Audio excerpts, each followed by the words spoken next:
धन्यवाद बंडूजी. राखेतूनही भरारी घेणारा फिनिक्स, राखेतूनही भरारी घेणारा फिनिक्स, हमने बना लिया है नया फिर से अपना आशियाना, हमने बना लिया है नया फिर से अपना आशियाना, जाओ ये बात फिर किसी तूफान से कहो. या ओळीची आठवण करून देतो. अशा प्रेरणादायी नावाने आपण सुरू केलेल्या संस्थेचा लेखाजोखा आम्हाला कळला.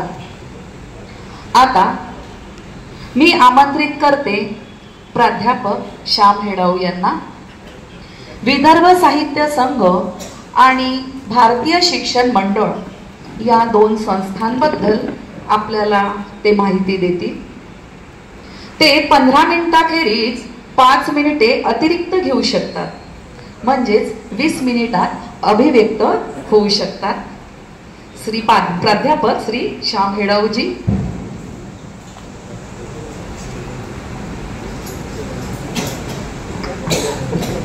नमस्कार. व्यासपीठावर उपस्थित सर्व संस्थांचे पदाधिकारी, अध्यक्ष आणि पंढरपूरच्या वारीला ज्याप्रमाणे विठ्ठलाच्या दर्शनाला सगळेजण जातात, तसं सृजन वारीसाठी आलेले सगळे सृजन वारकरी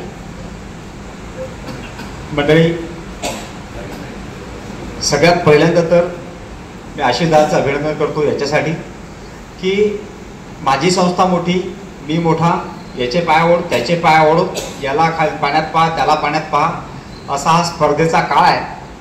आणि या प्रचंड गळे कापूस स्पर्धा असलेल्या या काळामध्ये आशिषदारांनी चंद्रपुरातलं जे खरं सांस्कृतिक आणि साहित्यिक वातावरण आहे, ते सांस्कृतिक आणि साहित्यिक वातावरण जपत जपतच या कार्यक्रमाला सगळ्यांना एकत्र आणलं.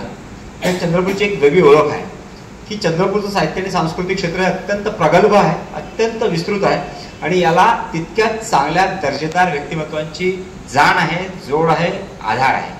शांतारामजी पोटुखे आणि मदनरावजी धनकर हे जर नाव घेतलं नाही किंवा सुरेशजी दादोशेर यांचं नाव जर आपण घेतलं नाही तर चंद्रपूरची साहित्यिक आणि सांस्कृतिक चळवळ पुढे जाणारच नाही. चंद्रपूरच्या अनेक साहित्य आणि सांस्कृतिक चळवळीला शांतारामजींचं प्रचंड आर्थिक पाठबळ होतं आणि त्यामुळेच आज अनेक संस्था तगल्या आहेत आणि पुढे जात आहेत. विदर्भ साहित्य संघाच्या बाबतीत सांगायचं झाल्यास विदर्भ साहित्य संघाची स्थापना अमरावतीला अण्णासाहेब खापर्डे यांनी 1923 साली केली. अण्णासाहेब खापर्डे यांनी 1923 मध्ये ह्याची सुरुवात तिथे जरी केली तरी अवघ्या 2 वर्षामध्ये हे कार्यालय, मुख्य कार्यालय जे संस्थेचं आहे ते नागपूरला आलं. नागपूरला बर्डीला विदर्भ साहित्य संघाचं मोठं कार्यालय आहे. 26 जानेवारी 1950ला काटकर काका या ठिकाणी आहेत, त्याच्यावर त्यांना सगळा तो इतिहास माहिती आहे. आणि तेव्हापासून मुख्य कार्यालय हे विदर्भ साहित्य संघाचं नागपुरात आहे. चंद्रपूरला साधारणतः 50-51 वर्षाचा कालावधी झाला आहे की या ठिकाणी चंद्रपूरला ही शाखा सुरू झाली, गोंडवन शाखा. त्यामध्ये काटकर काकांचं अध्यक्षपद होतं, राऊत काकांचं अध्यक्षपद होतं आणि त्यानंतर आदरणीय डॉक्टर शरदचंद्र सालफळे काका यांनी तब्बल जवळपास 45 वर्ष चंद्रपूरच्या विदर्भ साहित्य संघ गोंडवन शाखेचा कार्यभार सांभाळला. आणि त्यानंतर चंद्रपूरच्या विदर्भ साहित्य संघ गोंडवन शाखेचा कार्यभार माझ्या खांद्यावर सगळ्यांनी दिला, याचा मला अभिमान आहे. मराठी भाषा साहित्य आणि संस्कृतीची या सगळ्यांचा प्रचार आणि प्रसार करणे हा या विदर्भ साहित्य संघाचा मुख्य उद्देश आहे. त्यासाठी मग वेगवेगळ्या पद्धतीने वेगवेगळे छोटे मोठे कार्यक्रमांचं आयोजन करत करत मराठी भाषा साहित्य आणि संस्कृतीचा प्रचार कसा करता येईल या दृष्टीने सातत्याने प्रयत्नशील केलं जात आहे. यामध्ये अगदी शुद्ध लेखन स्पर्धेपासून, निबंध स्पर्धेपासून, काव्यवाचन स्पर्धेपासून तर अखिल भारतीय मराठी साहित्य संमेलनापर्यंत एकूणच सगळी मोठी चळवळ विदर्भ साहित्य संघाने सातत्याने राबवली आहे. चंद्रपूरच्या या गोंडवन शाखेचा जर उल्लेख करायचा झाला तर पु ल देशपांडे पासून तर अनिल अवचटांपर्यंत ज्ञानाचा, सेवेचा ज्यांनी दीप लावला त्या श्रद्धेय बाबा आमटे, साधनाताई आमटे यांच्यापासून डॉक्टर अभय बंग यांच्यापर्यंत अनेकांनी विदर्भ साहित्य संघाच्या कार्यक्रमाला हजेरी लावली आहे. आणि बहुतांश चांगले चांगले कार्यक्रम हे डॉक्टर सालफळे सरांच्या गच्चीवर बसून झालेले आहेत. गच्चीवर हो, आचार्य यात्रे पण विदर्भ साहित्य संघाच्या कार्यक्रमांचं मुख्य कार्यालय जणू काही काकांची गच्ची. आम्ही गच्चीवर बसलो आहे काकांच्या, अक्षरशः शब्दशः हा गच्ची जरी नाही तरी त्यांच्या स्लॅबवर तो जो स्लॅब आहे तो स्लॅब म्हणजे अनेक साहित्य सांस्कृतिक चळवळींचा सभामंडप आहे असं म्हणायला हरकत नाही. त्यामुळे त्या ठिकाणी वेगवेगळ्या मोठ्या मान्यवरांचे पदस्पर्श लाभलेले आहेत. अनेक चळवळी, अनेक सांस्कृतिक चळवळी, साहित्यिक संस्कृती तिथून सुरू झाल्यात आणि चंद्रपूरला ही चांगली एक परंपरा लाभली. आता इथून पुढे ही संस्था अधिकाधिक लोकाभिमुख कशी करता येईल या दृष्टीने प्रयत्न करायचा आहे. आदरणीय श्याम मोरकर सर या ठिकाणी आहेत, जे केंद्रीय कार्यकारिणी सदस्य आहेत आणि आता नागपूर विदर्भ साहित्य संघाच्या सरचिटणीस पदावरही ते आहेत. त्यामुळे त्यांचं मार्गदर्शन आहे. खानावरकर सर आहेत. असे मोठे मोठे लोक आज सोबत आहेत. सालफळे काकांचा आशीर्वाद आहेत. काटकर काका या ठिकाणी आहेत. विदर्भ साहित्य संघासोबत हे सगळे लोक जे आधीपासून जुळलेले आहेत, या सगळ्या लोकांना पुन्हा एकदा एकत्र बसणे, भेटणे, बोलणे आणि यांच्या माध्यमातून युवा वर्ग या विदर्भ साहित्य संघाशी कसा जुळला जाईल, शालेय विद्यार्थी या विदर्भ साहित्य संघाशी कसा जुळला जाईल आणि ही संस्था अधिकाधिक लोकाभिमुख कशी करता येईल या दृष्टीने आता सगळेजण बसून चर्चा चालू झालेली आहे.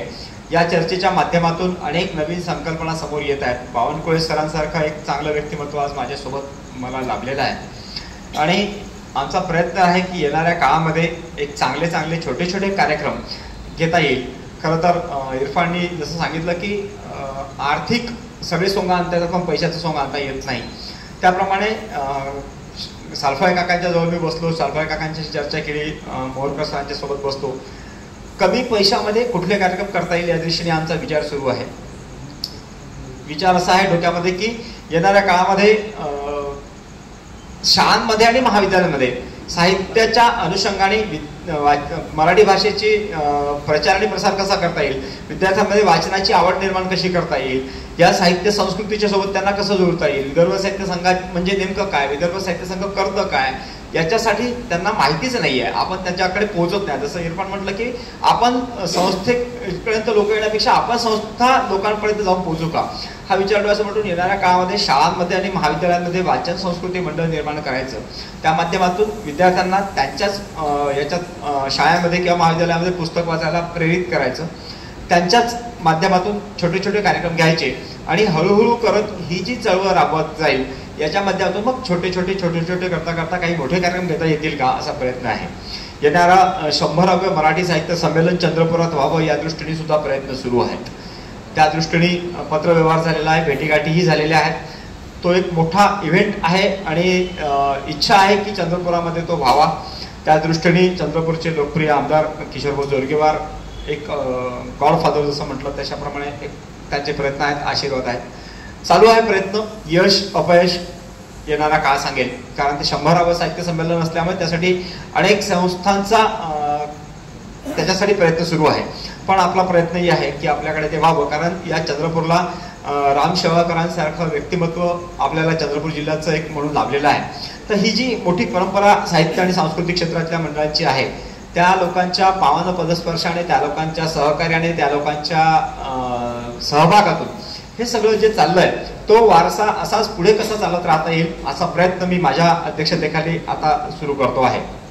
आणि येणाऱ्या काळामध्ये जसं सांगितलं जातं की अनेक साहित्य पुस्तकांचं प्रकाशन असेल, अनेक साहित्यिकांशी गप्पा असतील, चर्चा असतील, साहित्याच्या विविध अंगांना कसा पद्धतीने स्पर्श करता येईल हा पण एक छोटाखानी प्रयत्न चालणार आहे.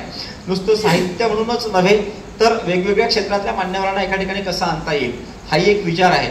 जसं 196 कार्यक्रम 96वा कार्यक्रम आहे आणि तो 196वा कार्यक्रम कसा चालतो आहे, म्हणजे ही जी 196 कार्यक्रमांची मालिका कशा पद्धतीने चालते आहे. थांबला ना सूर्य किती थांबली न धारा आणि धुंद वादळ असं कोठला किनारा असं बापा आमटे जसं म्हणतात, तसं आमच्या आशिषदा सातत्याने चालले आहेत. कुठलाही कार्यक्रम असो त्यांचा तो कार्यक्रम the show must go on या अनुषंगाने तो कार्यक्रम चालत राहतो. तर मग आशिषदालाच विचारायचं आहे हे सगळ्या कार्यक्रमांचं नियोजन कसं होतं, हे सगळे कार्यक्रम कशा पद्धतीने केले जातात, त्याचं आयोजन कशा पद्धतीने केलं जातं असा विचार आहे की आशिषदाला सुद्धा याच व्यासपीठावर आणून आम्हाला बोलता करता येईल का, कारण ती प्रेरणा आहे, तो विचार आहे, ती एक धग आहे की माझा कार्यक्रम चालत राहिला पाहिजे. आजपर्यंत चंद्रपुरात कधीही झालं नाही असा एक छान कार्यक्रम 4-5 संस्थांच्या पदाधिकाऱ्यांना एकत्र बोलवणं आणि त्यांच्या संस्थांमधून हे कसं करता येईल, त्यांना त्यांच्या संस्थांचे काय विचार आहे, उद्देश काय, ध्येय काय, हा विचार त्यांच्या माध्यमातून केला जातो आहे.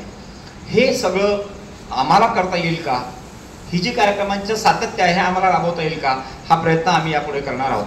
विदर्भ साहित्य संघाच्या सभासदत्वाची नोंदणी पण आपल्याला करता येईल. आपण सुद्धा विदर्भ साहित्य संघाचे सभासद होऊ शकता. विदर्भ साहित्य संघाला आजीवन सभासद म्हणूनही राहता येतं आणि विदर्भ साहित्य संघाला आता 500 रुपयामध्ये 5 वर्षापर्यंत सभासदत्व करता येतं. मला आनंद होईल की आपणही सगळे विदर्भ साहित्य संघाशी जोडायला हवं, कारण साहित्य हे माणसाला समृद्ध करतं, विचारांना नवी दिशा देतं आणि जगण्याला एक नवी उर्मी देते. पुस्तकासारखा मित्र नाही, पुस्तकासारखा सखा नाही. त्यामुळे विदर्भ साहित्य संघाच्या माध्यमातून आपण सगळ्यांनी या सगळ्या जुळावं. कारण विदर्भ साहित्य संघाचा अध्यक्ष झालो म्हणून मी तुमच्यापर्यंत आलो आणि मी त्या माध्यमातून तुमच्याशी बोलतात विदर्भ साहित्य संघाची धुरापूर्ण शामिळ सांभाळत बसेल असं होत नाही. कुठलीही संस्था जरी असेल तर त्याचं काम फक्त अध्यक्षाचं काम म्हणून तो अध्यक्ष, एक कार्यकारिणी असते म्हणून तो अध्यक्ष असतो. बाकी हे सगळे कार्यक्रम जे होतात ते तुमच्या सगळ्यांच्या सहकार्यामुळेच होत असतात. त्यामुळे येणाऱ्या काळामध्ये आता जसे सगळेजण एकत्र या व्यासपीठावर आलेले आहोत त्याप्रमाणे येणाऱ्या काळात सगळेजण एकत्र येऊन कार्यक्रम करता येतील का हाही प्रयत्न राहील. साहित्य संघाच्या सभासदत्वासाठी फक्त साहित्याची संदर्भातलेच लोक त्याचे सभासद असले पाहिजे अशातला काही बंधन नाही. विदर्भ साहित्य संघ असं म्हणतं की मराठी भाषा, साहित्य आणि संस्कृती याच्यावर प्रेम करणारा कोणीही असो तो विदर्भ साहित्य संघाचा सभासद होऊ शकतो. त्यामुळे आपण सगळेजण या विदर्भ साहित्य संघाचे सभासद व्हावे आणि हा जो साहित्याचा प्रचार आणि प्रसार आहे, मराठी भाषेचा साहित्याचा संस्कृतीचा प्रचार आणि प्रसार आहे तो कसा करता येईल या सगळ्यासाठी आपण या आमच्यासोबत राहावं अशी एक विनंती मी आपल्याला या व्यासपीठावरून करतो आहे.